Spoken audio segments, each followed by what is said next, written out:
এই মৌসুমে রান্নাঘরে যে আমের মোরব্বা বানানো চলছিল, এই বানানো হয়ে গিয়েছে। দু রকমের মোরব্বা, একটা লম্বা আর একটা বড় বড় করে 2 পিস করে কেটে রাখা মোরব্বা তৈরি হয়ে গিয়েছে। একটু রস রস রেখে দেবেন, রেখে দিলে অনেক দিন থাকবে। আর এই লম্বা এভাবে একটু রসে রেখে দেবেন, চিনির রসে রেখে দিলে অনেক দিন থাকবে। মোরব্বাটা 2 বছর রেখে খেতে পারবেন।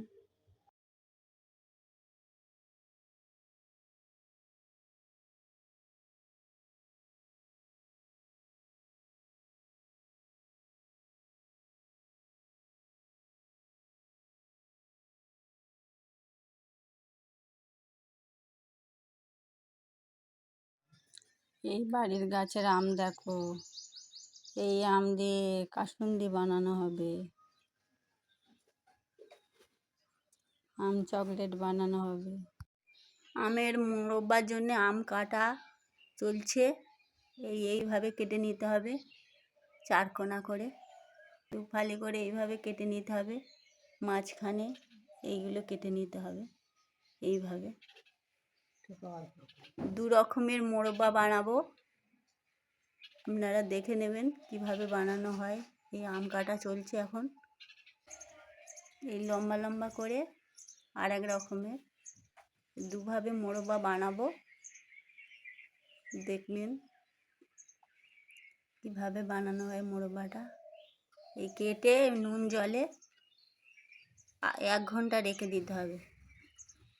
আমগুলো কেটে নুন জলে 1 ঘন্টা ভিজিয়ে রেখে দিতে হবে। মৌসুমি রান্নাঘরে সবাইকে স্বাগত। আজকের রেসিপি আমের 2 রকমের মোরব্বা বানাবো। কিভাবে বানাবো আপনারা দেখতে থাকুন। এই মোরব্বা বানাবার জন্যে পাখাটা জ্বালিয়ে দিয়েছি। এই কড়া বসাবো। আমটা লবণ জলে রেস্টে রাখা হয়েছে। কড়াতে একটু জল দেবো।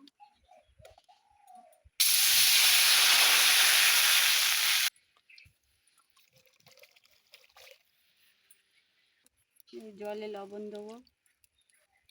লবণ জলে রাখা হয়েছে, আবার একটু জলে লবণ দিলাম, দিয়ে আমগুলো দিয়ে দেবো। 2 রকমের মোরব্বা হবে। এই ছোট ছোটগুলো কেটে রেখে নিয়েছি। এই লম্বা লম্বা করব মোরব্বা। আমগুলো একটু সিদ্ধ করে নেব। আগে এইগুলো সিদ্ধ করে নিই।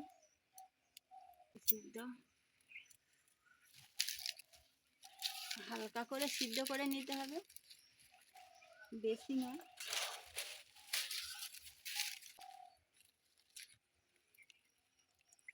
এইগুলো আলাদা সিদ্ধ করব, এইগুলো আলাদা সিদ্ধ করব।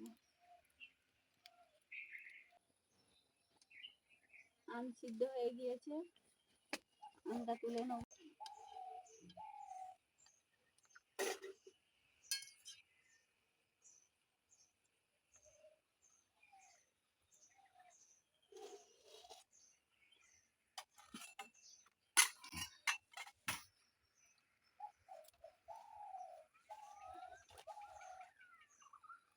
লম্বা করে কেটে রাখা আমগুলো একটু সিদ্ধ করে নেব।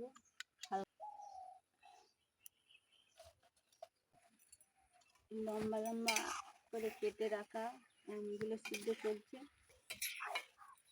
আম 2 রকমের আম সিদ্ধ করে নেওয়া হয়েছে মোরব্বার জন্য। এবার চিনিটা কড়াতে দেবো।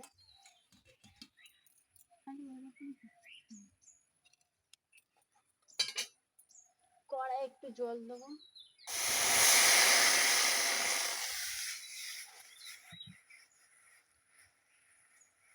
আর এই এলাচ কয়েকটা করে নিয়েছি, ভেঙে নিয়েছি, আর এলাচ আর চিনি একসঙ্গে দিয়ে দেবো। 1 কিলো চিনি নিয়ে নিয়েছি।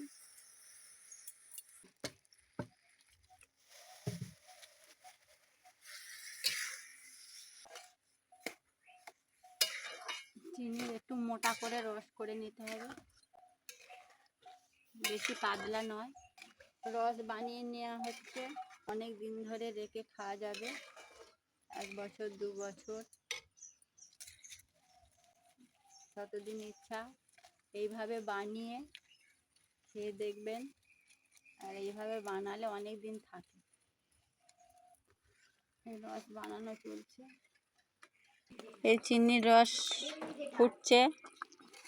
আম দিয়েছি কটা, একটু মোটা করে রস করতে হবে।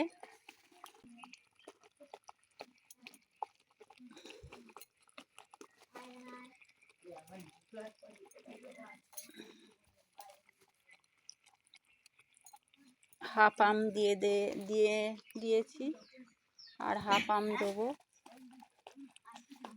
মোটা রস বানিয়ে নিতে হবে, খুন্তিতে এইভাবে পড়বে। এবার একে একে আমগুলো দিয়ে দেবো।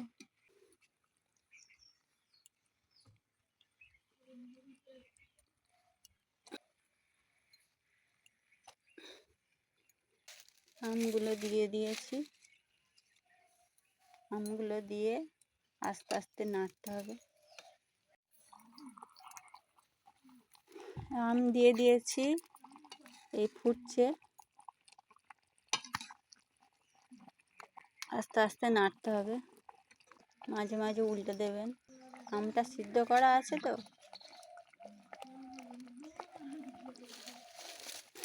ওই জন্যে সামান্য ফুটলে, 5 মিনিট ফুটলে নামিয়ে নেবেন। এই ফুটছে আমের মোরব্বা, নামিয়ে সাজিয়ে আপনাদের দেখাবো কেমন হয়েছে। আমি কোনো হলুদ ব্যবহার করিনি, রং ব্যবহার করিনি। বাটিতে হাফ সিদ্ধ করে নিয়েছি।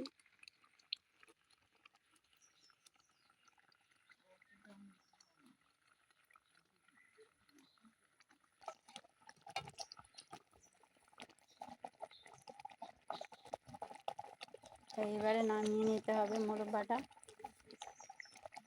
এই নামিয়ে নেব, মোরব্বা রেডি হয়ে গিয়েছে।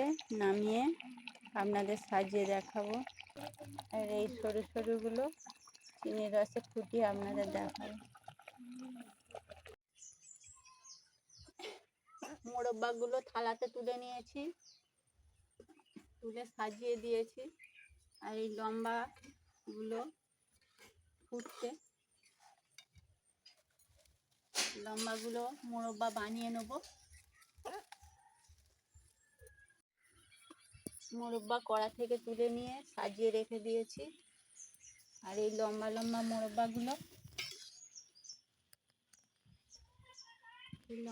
মোরব্বাগুলো কড়াতে ফুটছে,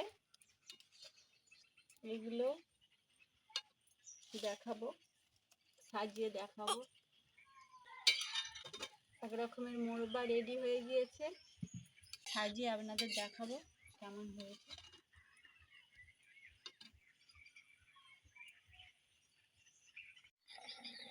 এই লম্বা মোরব্বা ফুটছে কড়াতে। এই যে এই মোরব্বাটা একটু শুকনো মতো করব, কড়া থেকে তুলে আপনাদের সাজিয়ে দেখাবো। রেডি হয়ে গিয়েছে।